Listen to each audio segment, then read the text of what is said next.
Andrisík s výborným reflexom v rámci roboty svojim pravým betónom. Ale nechávajú ho v štychu teraz domáci obrancovia. Aj Ďaloga mal príležitosť. Na opačnej strane náznak breaku pre Belasích a to bude veľká príležitosť, ktorá navyše bude znamenať prvý presný zásah slovanistov v dnešnom dueli. No a pozor na to, lebo toto je moment, ktorý vyčaril úsmev hráčovi s číslom 62, ním je Lukáš Janča.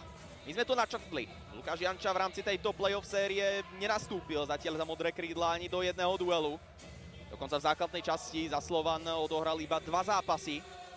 Dnes dostal priestor od trénera Lipianského, vidíte, že nemá na drese ani číslo. Respektíve číslo samozrejme má, ale nemá na ňom meno. No, bez čísla to by sa samozrejme hralo. Krásny blafák do backendu, zakončenie pomedzi betóny. Skvelé riešenie. Podaním mladúčkého slovanistu a zápas, na ktorý bude nejakú tú dobu spomínať.